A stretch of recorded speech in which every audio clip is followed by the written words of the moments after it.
Tell us about yourself, your name and Yes. what you do. Well, my name is Tom Boyd. I have taught at the University of Oklahoma since 1969. I retired from the Department of Philosophy in 1997. But after 5 years away, my wife was invited back to the university, and I came with her because we lived together. And I've been teaching full-time in the new program at the University of Oklahoma, Religious Studies. And I'm in my 4th year teaching in that program. So basically, I've been a college professor most of my adult life. And you went to Turkey and you joined Turkish trip, and this was your second time. Yes. I made 2 trips to Turkey. The first trip was in the December of 1994, and I think it was one of the most powerful experiences of my life. And so when my wife proposed that we go again and take students with us on our second trip, the IID agreed for us to do that, and we went on a second trip this past December the 27th and over into 2006.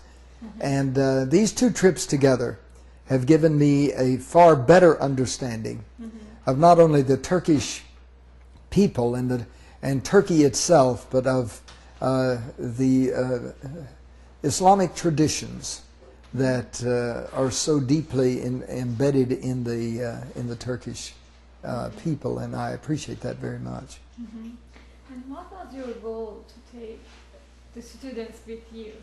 Yes. Well, my wife had this idea originally, and as soon as she talked about it with me, I agreed with it. We believe that one of the things we must do in this day, after the events of September 11 of 2001, we must have younger people learning about the world, and especially about the world of Islam, and that was part of our motivation. We also were particularly moved by the events around the schools that we visited, the various schools that have grown out of what is being popularly called these days the Gulen movement. I know that Fethullah Gulen does not like his name to be used in this way, but nevertheless his teachings and what he has caused to happen has been very important to our learning. And we're still trying to learn about the education system and about the people who have been living in that system and have grown out of it. Many of them have come to America. We're making friends with them. These are very important things to us. Were they your expectation go? Well, This time? yeah, you know, there were some expectations the second time because, you know, the first time we had almost no expectations except we wanted to enjoy the experience. But the second time I could look at things in a different way. I went into, for example, the Blue Mosque and went to Hagia Sophia. And the first time I went, it was so new, it was hard to really look at it and know exactly what I was doing. But I did some reading after that. And when I went back the second time, I could see it in a more powerful way.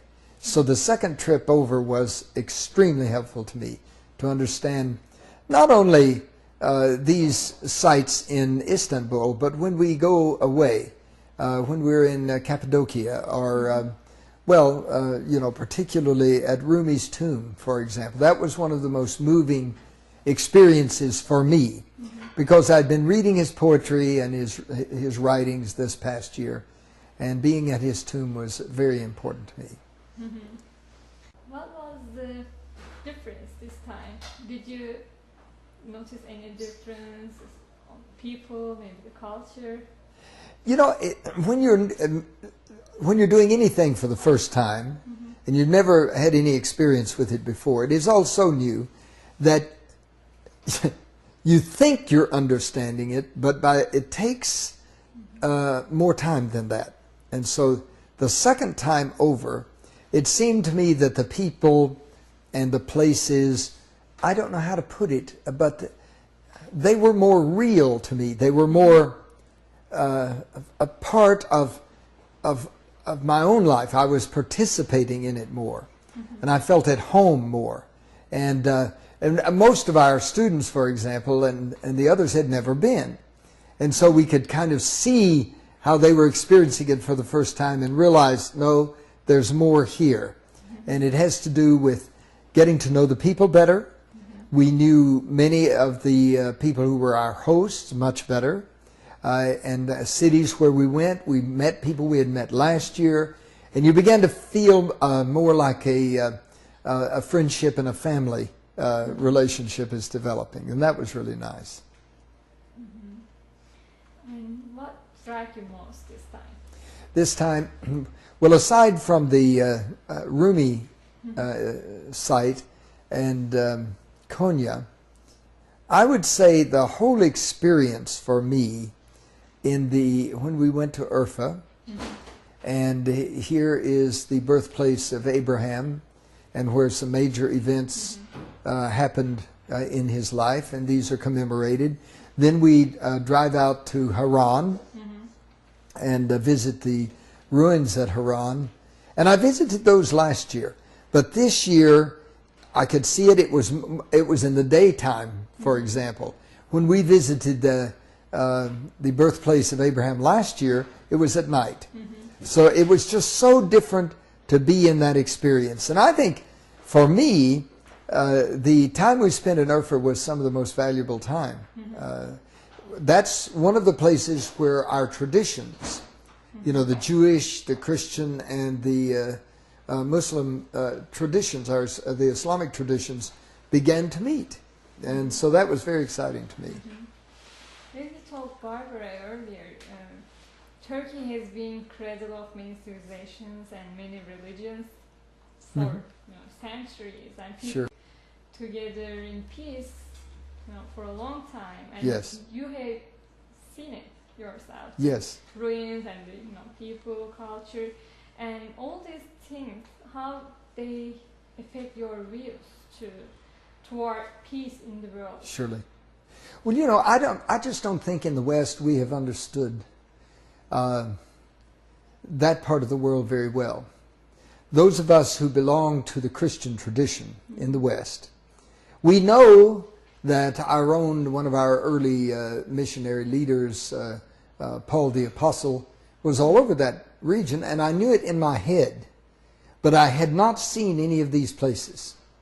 So to go to places like, last year we went to Ephesus, went to Pergam this year, and to Cappadocia, as I mentioned. And when we go to these places, these are ancient sites of the people of Israel, and later of early Christians, then famous Islamic sites. And so the convergence of religion, and even before, or in the middle of all of that, it was pointed out to us that in some of these sites, some of the earliest people there were the Hittites or the Amorites, and that goes early in the history that all of us share. So it's a convergence of traditions.